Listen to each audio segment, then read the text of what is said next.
नमस्कार साथियों, आज दिनांक 26 अप्रैल 2024 को सुप्रीम कोर्ट में ईवीएम को लेकर के एक शानदार बहस हुई, जिसमें एक बहुत ऐतिहासिक निर्णय दिया गया। इस ऐतिहासिक निर्णय को जानना बेहद जरूरी है। आपको पता ही है कि ईवीएम को जो विपक्षी पार्टियां हैं वो कटघरे में खड़ा करती हैं। कई मुद्दों पर, कई मौकों पर जो विपक्षी पार्टियों के बड़े बड़े नेता हैं वो कहते हैं कि बैलेट से वोट पड़ना चाहिए। ईवीएम से वोट जो पड़ता है वो पता नहीं कहाँ जाता है, किसी को पता नहीं है। चुनाव आयोग जो होता है, 3 प्रकार की मशीनें ईवीएम में देता है। एक बैलेट यूनिट होता है, एक कंट्रोल यूनिट होता है, एक वीवीपैट होता है। कंट्रोल यूनिट वो होता है जिसमें सारी सूचनाएं सेव होती हैं, वहीं से बैलेट इशू किया जाता है। वीवीपैट वो होता है जब आप वोट देते हैं तो वीवीपैट मशीन में एक पर्ची शो होती है, 6 सेकंड के लिए हाथ में नहीं मिलती है और उसी में बॉक्स में गिर जाती है। उसके बाद में एक आता है वो आपका बैलेट यूनिट, जिसमें आप वोट देते हैं बटनों को दबा करके। जो भी मतदान अभिकर्ता होते हैं, जिनको एजेंट कहा जाता है, जब सुबह सुबह जाते हैं बूथ पर मतदान वाले दिन, तो उनके सामने ये सारी मशीनें खोल के रखी जाती हैं। उनके सामने मॉक पोल करवाया जाता है। एजेंट लोग जो बनते हैं वो जानते हैं, इसके लिए सुबह जाना पड़ता है एजेंट बनने के लिए।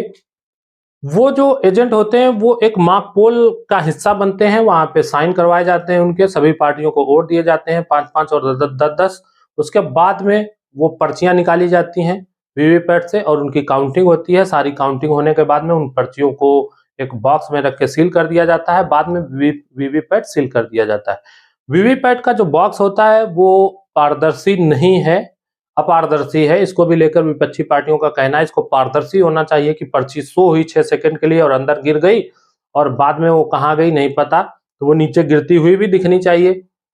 इसको लेकर के तरह तरह के विचार हैं लोगों के। कुछ लोगों का कहना है अगर वो दिख रही होगी पर्ची जो 6 सेकंड के लिए शो हुई, बाद में बॉक्स में गिर गई सीलबंद बॉक्स में, अगर वो सीलबंद बॉक्स अगर पारदर्शी होगा तो जिसने वोट दिया अभी अभी, उसके बाद में जो अगला व्यक्ति आएगा वोट देने के लिए, वो उसकी पर्ची देख लेगा। तो पारदर्शी बॉक्स है उसमें पड़ी होगी कि ये फला आदमी बीजेपी में दे गया कि कांग्रेस में दे गया, क्योंकि एक ही मोहल्ले के होते हैं एक बूथ में, और उसका वोट ओपन हो जाएगा।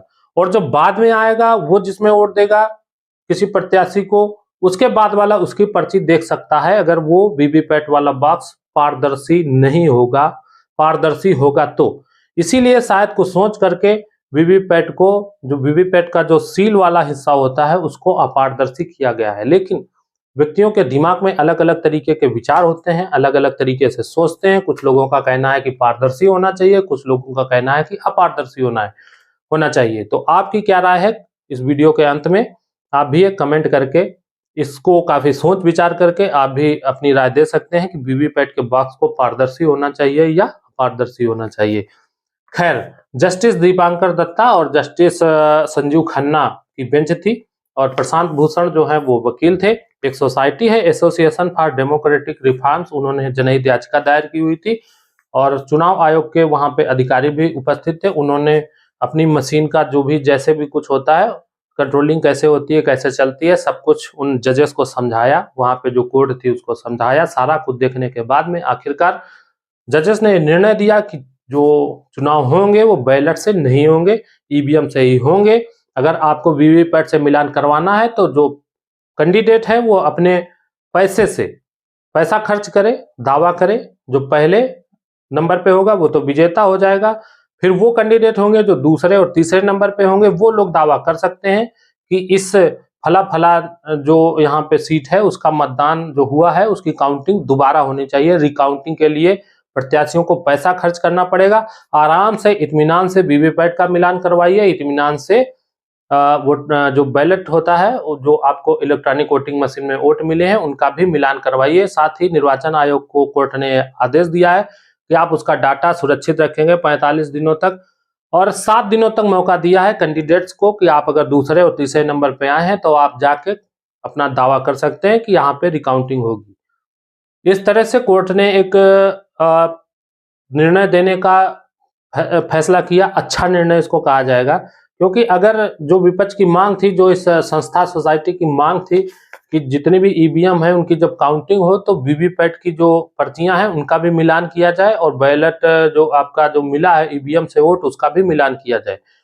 कोर्ट का कहना था और चुनाव आयोग का कहना था फिर तो सारी प्रक्रिया बहुत बड़ी हो जाएगी, फिर चुनाव ईवीएम से कराने से मतलब क्या रहेगा। दरअसल आपको बता दें कि जब चुनाव होता है कहीं भी किसी भी सीट पे, तो जो ईवीएम होती है स्ट्रांग रूम में रखी जाती है। मतगणना वाले दिन कुछ परसेंट मशीनों को लिया जाता है रेंडमली, और उनके जो वोट हैं, जो मशीन में वोट हैं और जो वीवीपैट में हैं, उनको मिलाया जाता है। 2-4 मशीनों का कुछ परसेंट होता है उनको मिलाने के बाद में बाकी मशीनों का मिलान नहीं किया जाता है, बाकी मशीनों की काउंटिंग ऐसे ही कर दी जाती है। इसको लेकर के लोग कोर्ट गए थे कि सभी मशीनों का मिलान करके ही काउंटिंग होनी चाहिए, जिसको कोर्ट ने खारिज कर दिया। बैलेट की मांग भी खारिज कर दी। तो बड़ा ऐतिहासिक निर्णय दिया आज कोर्ट ने, सुप्रीम कोर्ट ने। और आपको कैसा लगा ये निर्णय, कमेंट जरूर करें। Thank you.